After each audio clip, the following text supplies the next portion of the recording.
I wish I had taken my career to be a personal business.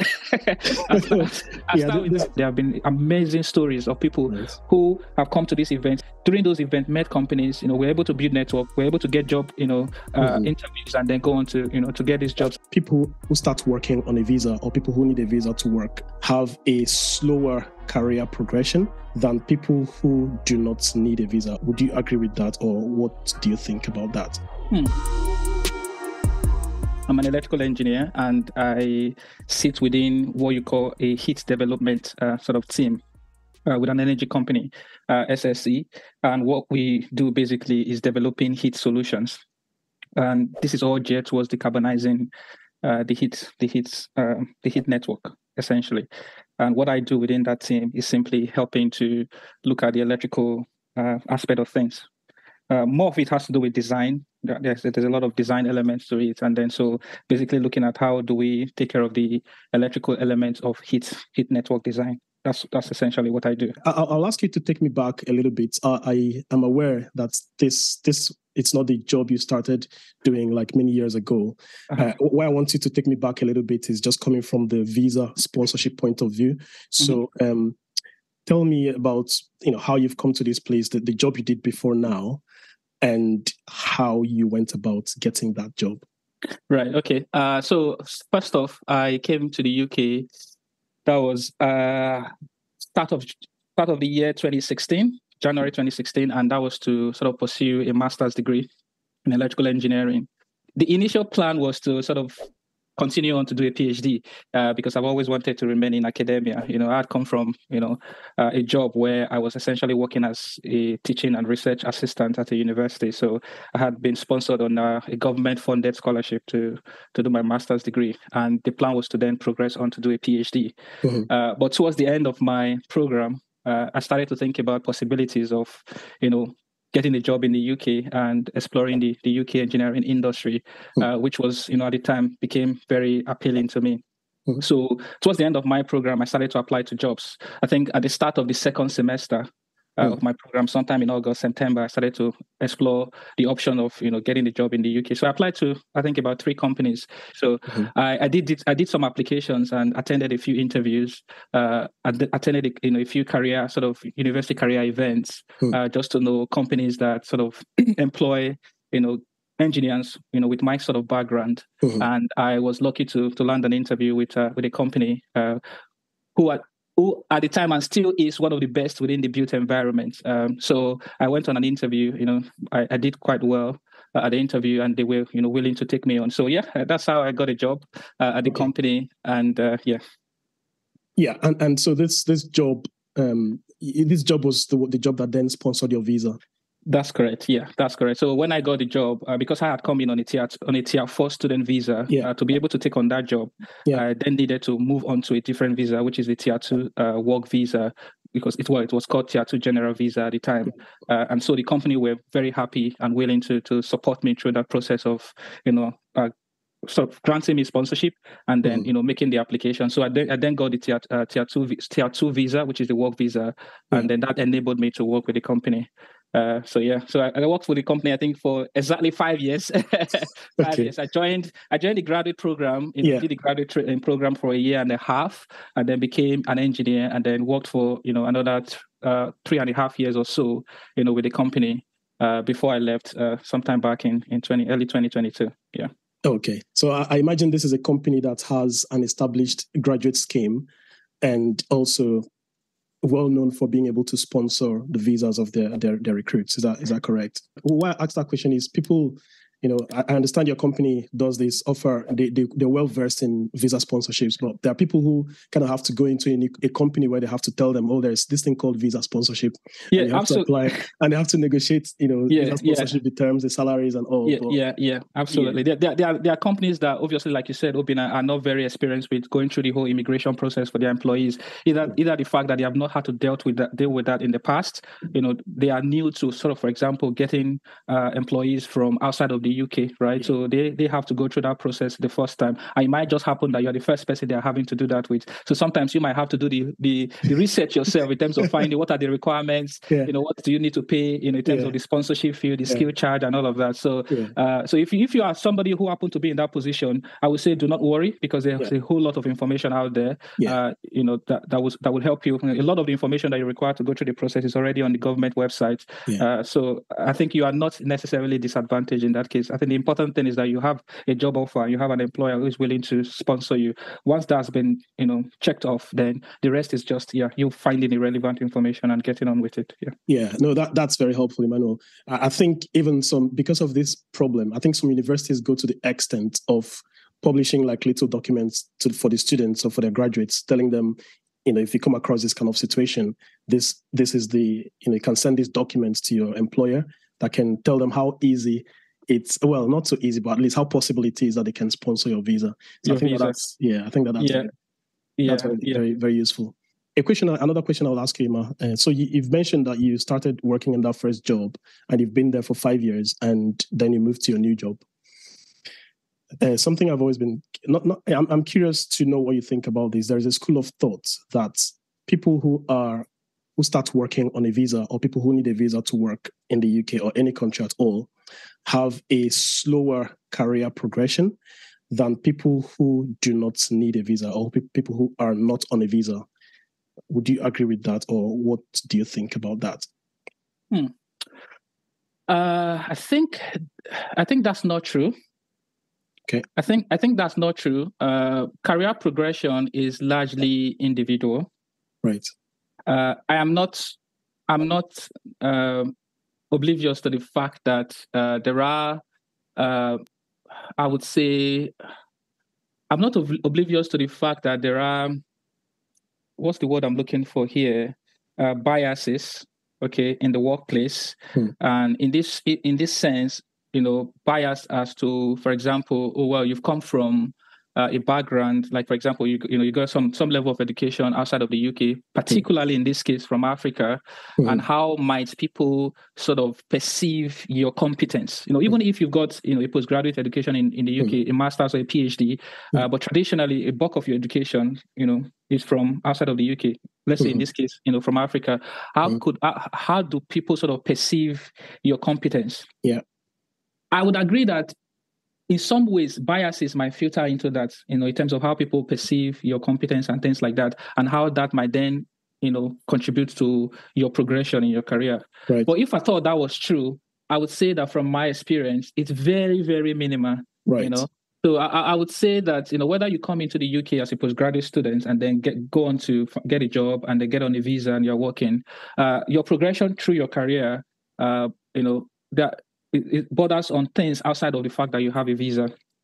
Well, we can probably argue that there's still a bias, the fact that companies, pay some amount of money to get you sponsorship to get on a work visa, and as such, they don't want to pay you as much as they would pay you if they didn't have to get you a visa, because they are spending some money to get you that visa anyways. Yeah. But in terms of progression, I don't see how you being on a visa would affect your progression, promotion, and how you grow in your career. I don't see it really. And I would say that I'm hard pressed to see any reason why that should impede your progression simply because you're on a work visa compared to your contemporaries who didn't need a visa to do the same work that you're doing. But when it comes to maybe your compensation, which in this case, the real cash, which is how much you get paid and you take home, we could probably go the route of debating and say, okay, because the company pays XY amount of money to pay for your sponsorship for your visa for 5 years, they might want to not add extra, pounds on your salary just to be able to get back whatever they have spent in getting you that sponsorship. But overall, if you are demonstrating a lot of value in the team and you are doing your work and you're an amazing person and you're contributing, as expected, you should be progressing through your career, and your visa status shouldn't impede that. Yeah. Okay, I mean that's a brilliant response, Emmanuel. But I'll push you back on one point that tends to support his argument. But you tell me what you think about it. So it's something like, okay, so if you're working in an organization, and let's say you've worked like 2 years or 3 years there, or at any point while you're on the visa, and you decide that at this point, maybe for the growth of my career, the best thing would be to move from this company to the next one. Now, at the point you make this decision that you can see very clearly, you're faced with the limitation that the new company should be able to sponsor your visa. And then that's, that forms an overall limitation to your moving to a new company if that affects your career progression, if you get what I mean. What do you think about that one? So if I correctly understood the scenario you've just explained, you're basically saying that, say, for example, you are in company A and you feel that, you're not progressing, as an example, as much as you should, and you feel that you need to move to another company to either get, a promotion that you deserve or a better pay that you deserve. Or a different experience, or a different experience, but you are then limited by the fact that you're on a sponsored work visa. So if you leave this company and go to another company, that the other company also have to be able to provide that, that sponsorship for you. Yeah. And as such, you will not progress as you should if you were to do that move, compared to somebody who did not have that extra barrier in terms of moving. And I would say there's a logic to that. That's absolutely correct. I can see how that can limit you. And I think, you just have to stay in the industry for a little while to realize that this is something that is very common across the industry. Sometimes it's just sad that that's how the industry works. Sometimes you have to sort of move, to get either that promotion that you want or get that pay that you want. And for somebody who is on a sponsored visa, that's not a luxury for you. It's still doable. There are people who do it. But it's not as easy as somebody who didn't have that extra barrier of needing a visa. That's correct. Yeah. No, I agree. But you said something that's very important. In the end, like, your career progression is up to you, right? Like, there could be some limitations, but in the end, you need to take ownership of your career progression. Yeah, that's correct. That's correct. That's good. No, thanks for that, Emmanuel. Because you've been working in the industry for a while, we've had chats with people who just started working maybe a few years ago, but you've had some solid 5 years. So I think you're in a very good position for me to ask this question. So looking back, there's still a long way to go in your career. I understand that. But looking back so far, 5 years or slightly above 5 years since you started your career, are there things that you know now that you wished you knew many years ago? And these things will be either while you're applying to jobs or while you're working on the jobs. Are there things you know now that you think, if only you had known them earlier? Not from a point of regret, but just from a point of reflection. Yeah. I think a few comes to mind, and to say, just to reiterate what you said just now, Obina, your career is really in your hands. There's the whole old adage of saying your destiny is in your hands, right? And because we are talking about career and jobs, I would say that your career is in your hands. And you should, I think it's at a later time that I started to also think like this. You should think of your career as a company where you are the CEO. And it's your responsibility to really grow that company. So think of your career like that. Think of your career as a business. Okay, if you think about it, sole proprietorship, somebody who owns the business and is the sole owner of the business and responsible for almost everything in the business. If you think of your career like that, and you really take it seriously to push that business, for the business to prosper and flourish, that's how you should be thinking about your career at every step of the way. So, are there things I know now I wish I knew at the start, and how would that have sort of positioned me better? Well, first I would say, I wish I had taken my career to be a personal business. The CEO stuff you talked about now. Yeah. So I wish I had taken my career as a personal business. Like, it's my responsibility to make this career, to make this business prosper, right? So many times we get into a job, and then we very quickly, especially when we come in as a graduate, right? You come into a structured program, you look onto your manager and you look onto your supervisor or your mentor to help you grow your career. You're like, why is this person not necessarily giving me opportunity? You feel like you are relaxed. You want people to tell you, okay, you need to do that training. You need to work on that project because it will help you. You have to think ahead.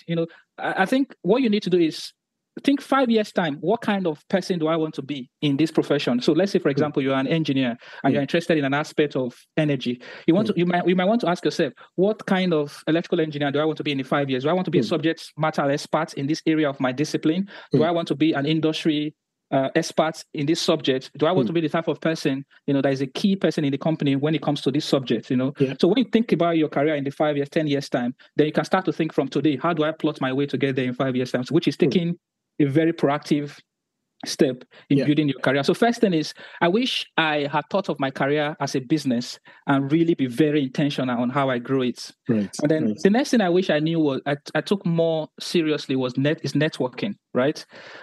People always say that your net worth is a direct correlation to your network, right?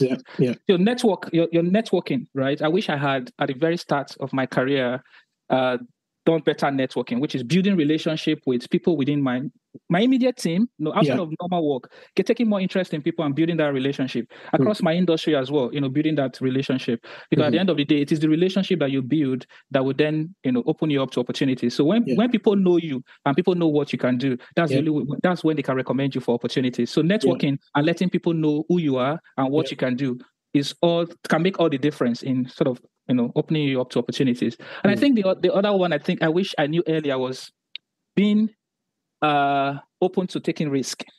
Okay, what do you mean? What do you mean by that? So what I mean by that is that when you get into work, there's a tendency to just be in your corner and just do your work and just do the bare minimum expected. But being open to put yourself out there, for example, look at your team, what's lacking, then find a way to bridge that gap, look at your company, what's lacking, do a research. If you do a research and present it to your manager, and then your manager can then maybe create something for you to then lead it, that kind of a thing. So being open to taking risk and putting yourself out there. If there's an opportunity and you're not quite sure whether you are good enough for the opportunity, just take the risk. Just raise your hand. Put your hand up and take the risk, and then look for support. You'll be surprised how many people are willing to support you. Being open to taking risk early enough in your career, which is putting your hands up for opportunities, looking for those opportunities, and trying to get people to support you, and looking for mentor.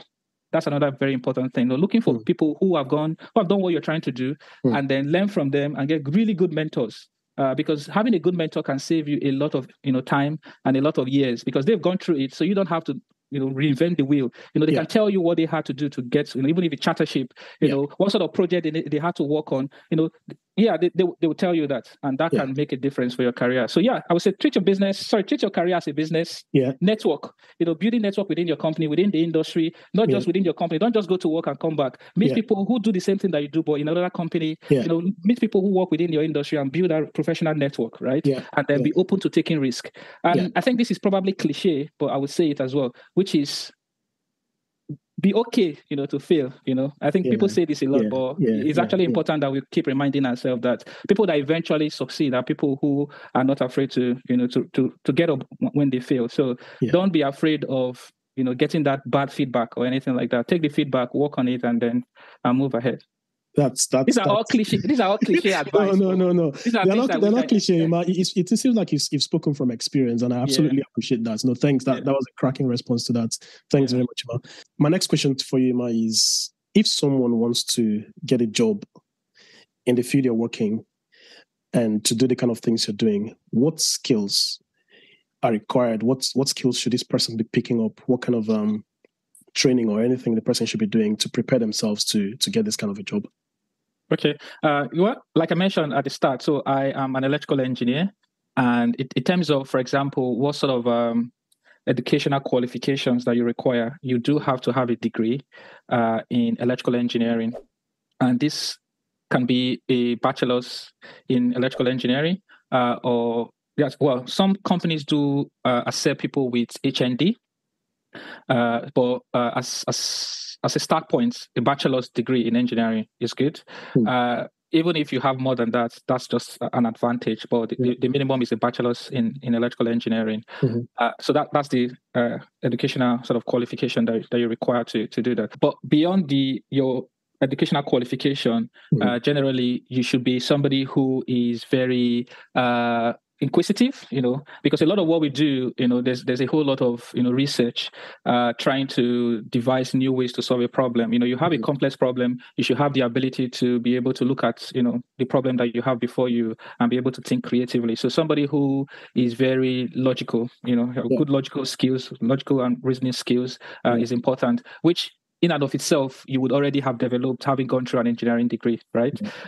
Then there's also you having the ability to work in a team, because many times you are working across, cross-functional projects where you have multidisciplinary teams working on those projects. So your ability to be able to work within the team is quite important. And, that's key. And also your ability to communicate. So orally, which is verbally, and written communication is also very important. Yeah, no, that's brilliant.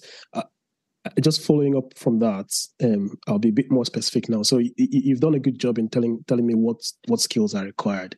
Now, I want you to speak to someone who is doing, let's say, is currently doing a master's in the UK in a related field, maybe electrical engineering, electronic, or something, or someone who is, say, studying undergraduates in Nigeria, for instance, or someone who is working in this field, say back in Nigeria. I'm using Nigeria because that's like our home, like that's the reference point. Yes. And the person wants to get a job, especially a job that sponsors their visa. Yes. Okay. Okay. So I'll take my job as an example. So on my day-to-day job, having the background education as an electrical engineer, there are tools I use every day, right? Yeah. And a lot of these tools are computer softwares for, looking at, for example, a power system, and analyzing a power system, either to look for better ways to, design the system to be more efficient, or looking for ways to ensure that an already existing system does not fail, right? So what are those tools, Emmanuel? So example of these tools are, tell us. How can we get this job? Examples of these tools are, for example, your design tools. Say, for example, Amtech. You want to connect up a piece of equipment to a supply, electricity supply. How do you go about, designing, for example, the size of the cable that you need to make that connection? So there's Amtech. There are tools such as, for example, a Ditch Silent, which is called Power Factory, or Ditch Silent. So there are power system simulation tools, right, that you need to understand how to use, right?